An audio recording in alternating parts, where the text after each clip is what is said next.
जय हिंद प्यारे साथियों, स्वागत है आप सभी का उत्कर्ष एकेडमी खिलचीपुर के ऑनलाइन प्लेटफॉर्म में। सीआरपीएफ ट्रेड्समैन एग्जाम 2023 के लिए वेरी मोस्ट और इम्पोर्टेंट जीके एंड जीएस के क्वेश्चन इस वीडियो में हम लोग डिस्कस करने वाले हैं। प्यारे साथियों, आज हम लोग 52वां पार्ट डिस्कस करेंगे। इससे पहले हमारे 51 पार्ट कंप्लीट हो चुके हैं। यदि आप एग्जाम के अंदर बहुत ही अच्छा स्कोर करना चाहते हैं तो प्रतिदिन सभी पार्ट को जरूर देखा करें और प्रतिदिन क्लास का पीडीएफ डाउनलोड करने के लिए आप हमारे टेलीग्राम से जुड़ जाएं, जिसका लिंक आपको इस वीडियो के डिस्क्रिप्शन में मिल जाएगा। एक भी क्वेश्चन को बिना स्किप किए पूरे वीडियो को ध्यानपूर्वक देखना है। बिल्कुल सिलेक्टेड और इम्पोर्टेंट क्वेश्चन इस वीडियो में लिए गए हैं। पहले साथियों, यदि चैनल पर पहली बार आए तो चैनल को सब्सक्राइब कर ले और बेल आइकन को ऑन कर ले, जिससे आपको सभी वीडियो का नोटिफिकेशन तुरंत मिल पाएगा। आज का पहला क्वेश्चन है आपके सामने, निम्नलिखित में से किस वर्ष में से मतदान की आयु 21 वर्ष से घटाकर 18 वर्ष कर दी गई थी? तो प्यारे साथियों, याद रखिएगा 1989 में। ऑप्शन नंबर 2 इसका करेक्ट आंसर हो जाएगा। वर्ष 1989 में मतदान की आयु 21 वर्ष से घटाकर 18 वर्ष कर दी गई थी। और याद रखिएगा इसके लिए 61वां संविधान संशोधन किया गया था। अगले क्वेश्चन की यदि बात की जाए, निम्नलिखित में से किस तत्व के समस्थानिक का प्रयोग कैंसर के उपचार में किया जाता है? तो प्यारे साथियों, इसका राइट आंसर याद रखिएगा कोबाल्ट, यानी कोबाल्ट के समस्थानिकों का प्रयोग कैंसर के उपचार में किया जाता है।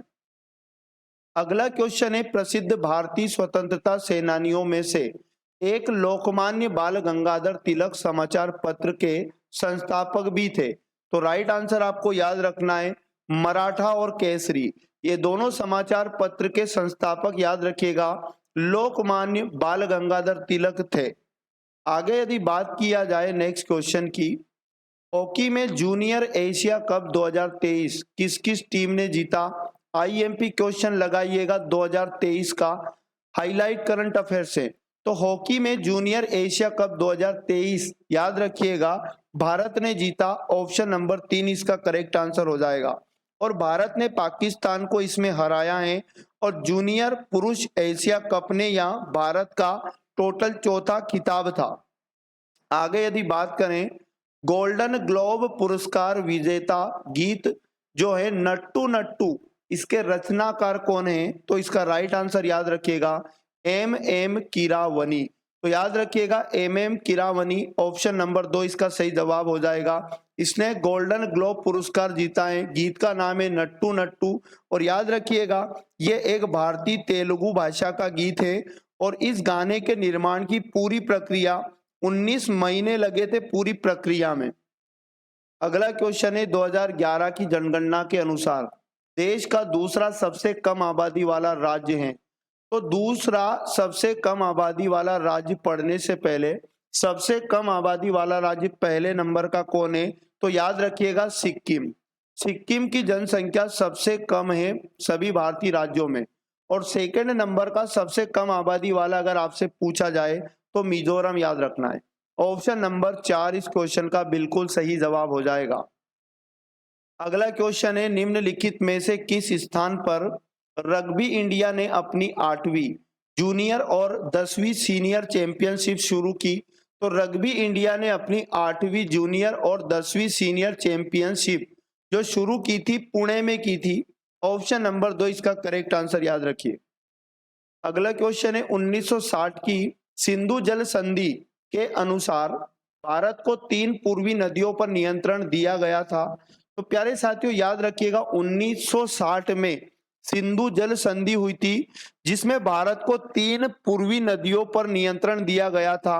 तीनों का नाम आपको याद रखना है, व्यास, रावी और सतलज। यानी कि इन नदियों के जल को पूरा पूरा भारत यूज करेगा। और याद रखिएगा सिंधु, चिनाब और झेलम नदी के पानी पर नियंत्रण पाकिस्तान को दिया गया था। अगला क्वेश्चन है, एक उपग्रह है जो भारत को मौसम की भविष्यवाणी, चक्रवात की भविष्यवाणी और ट्रेनिंग सेवाएं प्रदान करता है। तो उस उपग्रह का नाम आपको याद रखना है स्कैटसैट 1।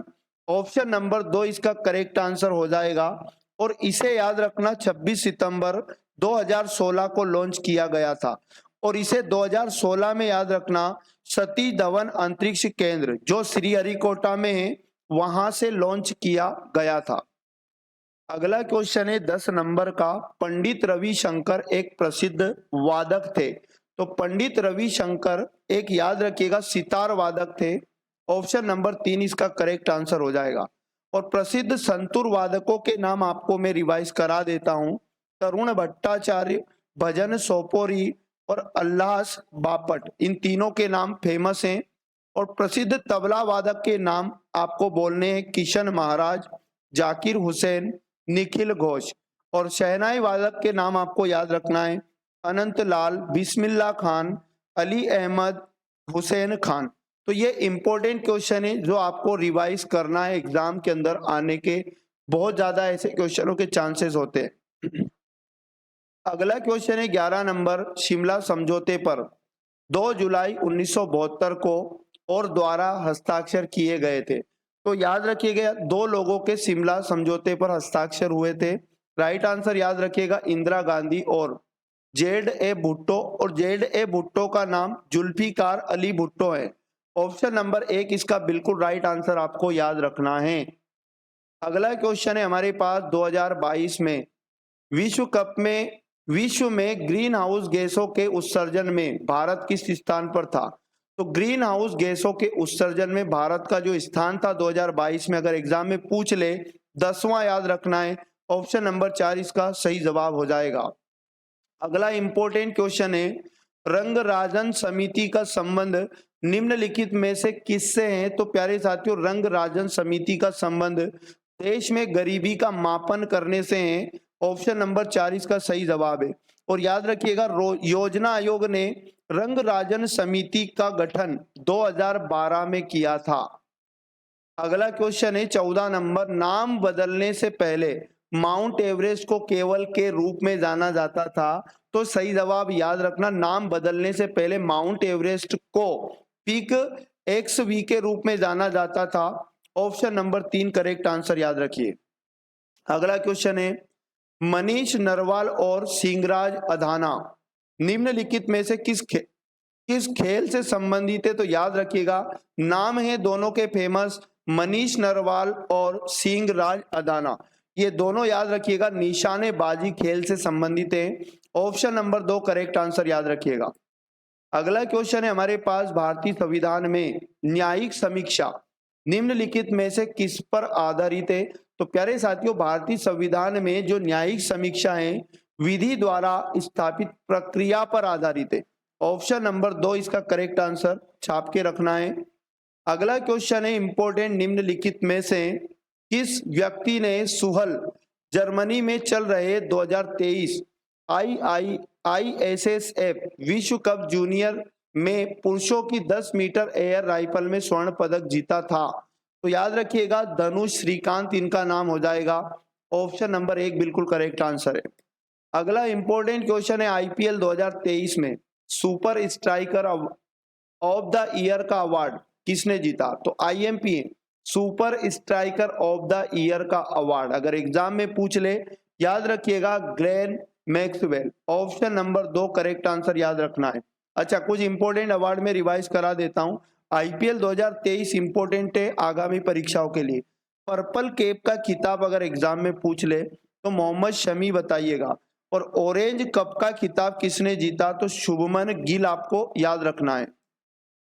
अगला क्वेश्चन है हमारे पास प्रधानमंत्री नरेंद्र मोदी ने 15 जनवरी 2023 को सिकंदराबाद को किससे जोड़ने वाली वंदे भारत एक्सप्रेस ट्रेन को हरी झंडी दिखाकर रवाना किया है। तो जनवरी 2023 की बात है, याद रखिएगा। सिकंदराबाद को विशाखापट्टनम से जोड़ने वाली वंदे भारत एक्सप्रेस ट्रेन को हरी झंडी दिखाई थी। इंपॉर्टेंट है, याद रखना। और ये जो ट्रेन चली थी 15 जनवरी 2023 को, याद रखना, ये वंदे भारत एक्सप्रेस की 8वीं ट्रेन थी। 8वें नंबर की ट्रेन वंदे भारत एक्सप्रेस होंगी, याद रखिएगा। अगला क्वेश्चन है निम्नलिखित में से किस देश ने जून 2023 में दक्षिण पूर्व अरब सागर के ऊपर बने चक्रवात का नाम बीपरजॉय रखा। तो याद रखना उस देश का नाम बीपरजॉय एक चक्रवात का नाम है और इसे नाम दिया बांग्लादेश ने। ऑप्शन नंबर 4 इसका बिल्कुल करेक्ट आंसर हो जाएगा। तो प्यारे साथियों, ये थे प्रतिदिन की भांति आज भी 20 अति महत्वपूर्ण क्वेश्चन जो आपको आगामी प्रतियोगी परीक्षा में काफी हेल्प करेंगे। अगर आप जीके में बहुत अच्छा स्कोर चाहते हैं तो आप इस क्लास को प्रतिदिन वॉच किया करें पूरा, और क्लास अच्छी लगती है तो क्लास को लाइक करें, शेयर करें। बाद में भी आप पीडीएफ को डाउनलोड करके प्रैक्टिस कर सकते हैं। पीडीएफ का लिंक आपको डिस्क्रिप्शन में मिल जाएगा। चैनल को अगर सब्सक्राइब नहीं किया तो चैनल को सब्सक्राइब करके बेल आइकन को ऑन कर ले, जिससे आपको सभी वीडियो का नोटिफिकेशन तुरंत मिल पाएगा। मिलेंगे नेक्स्ट वाले पार्ट में, तब तक पढ़ते रहिएगा। जय हिंद, जय भारत, भारत माता की जय।